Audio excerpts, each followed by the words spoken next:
రాజకీయం చేస్తాము. వరదలు వచ్చినప్పుడు ఇట్లాంటి బీభత్సం ప్రకృతి వైపరీత్యం జరిగినప్పుడు బాధ్యత వహించి ఒక ప్రభుత్వ ముఖ్యమంత్రి గారిని మంత్రులని కానీ ఆయన విస్మరించారు. కేవలం పరామర్శలకే పరిమితమై మరి ప్రతిపక్షాలు నిందించడం మొదలుపెట్టింది. గతంలో ప్రతిపక్ష అధికారంలో మేము ఉన్నప్పుడు కూడా కేసీఆర్ ప్రభుత్వాన్ని నిందించడమే పనిగా పెట్టుకున్నారు.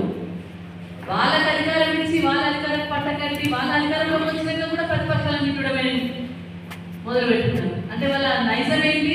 కేవలం ఎదురోళ్ళని తిట్టి పప్పం కట్టుకోవడం, ఎదురోళ్ళ మీద దోషేసి పప్పం కట్టుకోవడమే రేవంత్ రెడ్డి గారికి వచ్చిన ఒక పెద్ద విద్య. ఆ విద్యనే ప్రదర్శిస్తూ ఉన్నారు.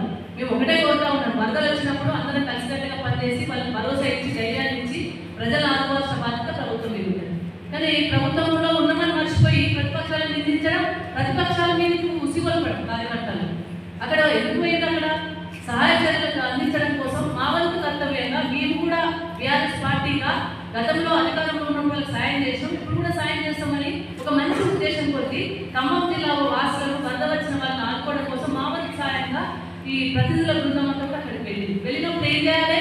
అరే వాళ్ళు కూడా సాయం చేస్తున్నాం, మనం ఇంకొంచెం ఎక్కువ చేద్దామని చెప్పి ప్రభుత్వం ఆలోచన చేయాలి. ప్రభుత్వం చేయకపోగా చేసే వాళ్ళను మరి రాళ్లతో దాడి చేయడం అనేది మరి మంచి పద్ధతి కాదు, ఇది మంచి చర్య కూడా కాదు. ప్రజాస్వామ్యంలో అందరికీ కూడా హక్కు ఉంటుంది, ఎక్కడికైనా వెళ్ళొచ్చు, ఏ మంచి పనైనా చేయొచ్చు. అలాంటి మంచి పనిని హర్షించాలి, మంచి మెచ్చుకోవాలి. లేదంటే బాధ్యత పోటీపడి పనిచేయాలి, పోటీపడి పనిచేసి ప్రభుత్వ పనికి ఎక్కువ సాయం చేయించండి. అట్లాంటివి చేయకుండా రాళ్లతో దాడి చేయించడం అనేది మంచి చర్య కాదు, ఇది మంచి పద్ధతి కూడా కాదు. ఎవరికైనా చేయవచ్చు, ఏముందంటే దాడి ఉంది. మీరు ఇంటిగా జవాబు పత్రాలు చేయండి అన్నట్టు మీరు ఇక్కడితో చేస్తే రాళ్లతో వస్తుంటాయి. ఏదైనా కానీ చర్య ప్రతి చర్య ఉంటుంది. కానీ మేము సమన్వయంతో ఓపిక కొద్ది వరదలు రాజకీయం చేయొద్దని, వరదలు వచ్చినప్పుడు ప్రజలు ఆదుకోవాలని ఒక మంచి ఉద్దేశం కొద్దే ప్రతినిధుల బృందం వెళ్ళి అక్కడ సహాయ సహకారాలు అందించడం జరిగింది. కానీ కారణాలు కొట్టి బీభత్సం చేసి దాని ఒక వికృత చర్యగా సృష్టించడం అనేది మంచి పద్ధతి కాదు. కాంగ్రెస్ నాయకులందరూ కూడా హెచ్చరికలు చేస్తూ ఉన్నాం. అందరూ ప్రజల కోసం ఉన్నాం, ప్రజల కోసం పనిచేయాలి. ప్రజాస్వామ్యంలో అందరికీ కూడా ఎక్కడికైనా వెళ్ళి సహాయ సహకారాలు అందించే అవకాశం ఉంటే చేయాలి, దాన్ని హర్షించాలి. కానీ కాంగ్రెస్ పార్టీ కానీ ముఖ్యమంత్రి గారు కానీ మంత్రులు కానీ చేసే చర్యలు మంచి పద్ధతి కాదు. మరి ఇప్పటికైనా కానీ అట్లాంటి చర్యలు ఇక ముందైనా జరగకుండా చూసుకోవాలి. ఏదైతే హరీశ్రావు గారి మీద నిన్న వాళ్ళ ప్రతినిధుల బృందం మీద కావలసుకొని అక్కడికి వచ్చిన మంచి పని చేస్తుంటే దాన్ని చెడగొట్టడం కోసం చేసిన చర్యగా అభివర్ణిస్తూ దాన్ని పుట్టే తీవ్రంగా ఖండిస్తాము. ఇప్పుడు ఇవ్వాల్సిన అవసరం ఉంది. ఇక్కడ ముఖ్యంగా గణపురం కావచ్చు, దూసింగ్ చెరువులు చాలా అయిపోయి వాటిని అప్రమత్తంగా ఉంటే ఇంకా చాలా తుఫాన్ అంటున్నారు. రేపు కూడా తుఫాన్ ఇక్కడ హెచ్చరికలు వచ్చినాయి కాబట్టి ముందు అలర్ట్ ఉండాలని అధికారులందరినీ కూడా మేము రిక్వెస్ట్ చేస్తూ ఉన్నాం. ప్రభుత్వానికి డిమాండ్ చేస్తూ ఉన్నాం.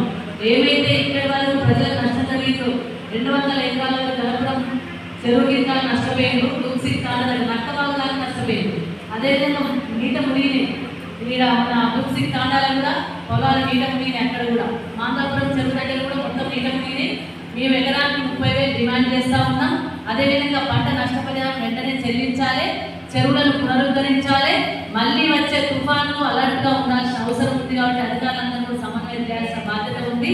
ఇప్పటికైనా ప్రభుత్వం స్పందించాలని చెప్పి కాంగ్రెస్ పార్టీని ఈ మెదక్ జిల్లా తరఫున మేము డిమాండ్